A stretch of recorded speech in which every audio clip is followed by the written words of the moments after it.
Hey everyone, I am Daviel Almonte and with me is Dominic D'Amico. And today we're going to talk about analog and digital and give you a quick crash course on that topic. To start off, I want to introduce myself. Like I mentioned, I am Daviel. I am a Texas Instrument employee, and I am actually working for them as a field application engineer. And essentially, my job entitles of helping others and assist customers in selecting parts so that they can better be informed and also create the projects that they're working on. I graduated from the University of South Florida, and I was also raised in Titusville, Florida. Awesome. Thanks, Daviel. I'm Dominic D'Amico. I'm also a Texas Instruments employee and a field applications engineer. Like Daviel said, we have customers who work with our devices and parts to design them into their systems and work with them on, finding out what works best for their products. And I'm a Georgia Tech alumni, graduated about a year ago, and I was born and raised in Pittsburgh, Pennsylvania, currently living and working there right now. Without further ado, though, I wanted to discuss with you guys today about the differences and functionality of analog and digital signals and communications in electronics. So basically two different types of communications and signals in the electronic worlds. Analog, for example, is what's known as a continuous signal that's essentially found within the real world. So for example, like if you were out in the physical world, outside or in real life, you would see something like temperature, sound, light. All of those things are signals that increases across time continuously. So it's constantly happening and constantly being adapted, and that can be processed through the digital world, which I'll let Daviel explain here on the next column. Yeah, definitely. So the digital, unlike what Dom mentioned, is everything that is not in the real world. Digital, unlike analog, where analog is a continuous or a smooth change over time, digital is more rigid. And this rigid is called discrete. And that's why digital signals are generally called discrete signals as well. This digital signal is mainly used for electronics is mainly used for electronics so that electronics are able to take it in, and then us as people are able to code and change that signal or enhance that signal as we like. Um, one ex one Yeah, example you'll see is in the next slide, and Dom, you could go over this. absolutely. So I think one of the best analogies of seeing this analog to digital in the real world is when you think of sound waves to a speaker. So thinking of like if you're singing karaoke or at a rock concert, for example, the analog signal would be the sound wave from a person's voice going into a microphone.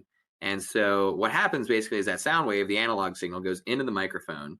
And then there's a few pieces of electronics in between the microphone and a computer, essentially, made by TI and other companies that will convert that analog signal to a digital signal. And like Daviel said, that digital signal is then able to be more easily manipulated and modified by the computer in the digital realm. So we can take those signals, change them, and more easily understand them from a programming standpoint. And then we use those converting devices and take that digital signal that we've changed and upgraded essentially, and put it into a speaker that will be able to produce that enhanced and louder signal out to the real world. So like when you're singing into a microphone, it creates a louder, crisper sound out into the crowd. Example at a concert too. And I'll let Daviel explain why that's important and the problems that it solves as well in the real world. Yeah, so why is it important in the first place? Why do we want to understand analog, convert into digital? Well, essentially, modern computers and modern technologies that we have now, all talk or their language is digital. So ones and zeros is as we all are familiar with. Now, however, the real world, our voice is more analog. It's not just ones and zeros. That's why it's important to understand the difference between them so that we're able to convert it so that it's able to be processed in computers.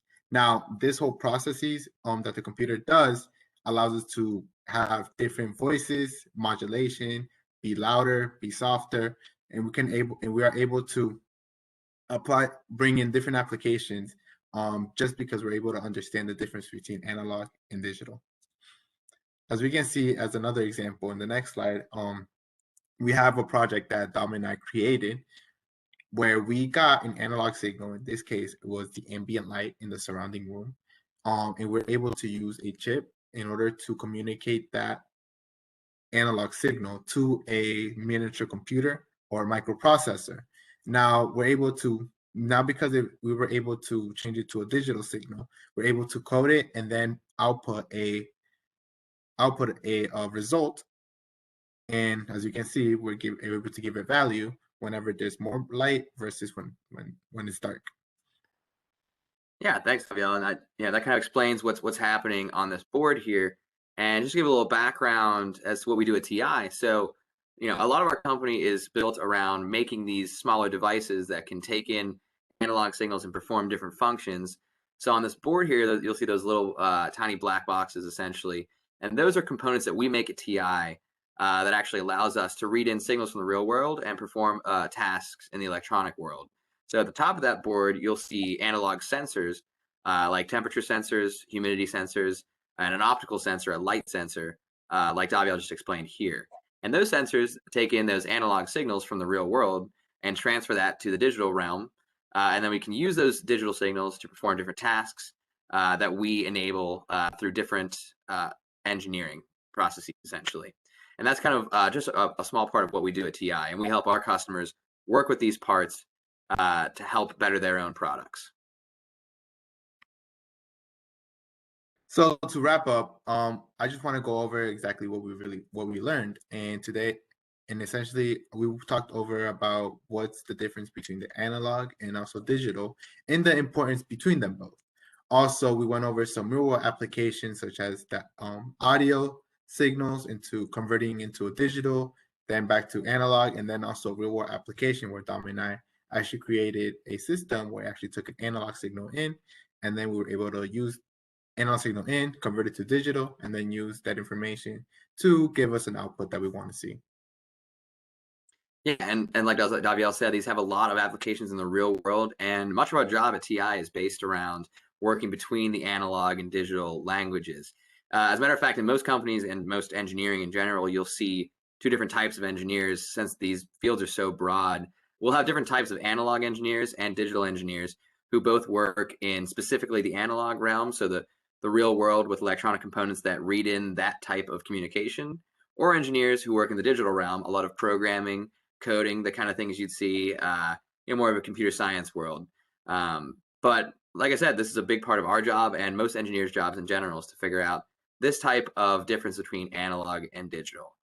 But that's all we have for you guys. I hope you learned a good bit, and I hope we could help you hopefully understand a little more about the electronics world in general. But thank you all for joining. Take care, guys.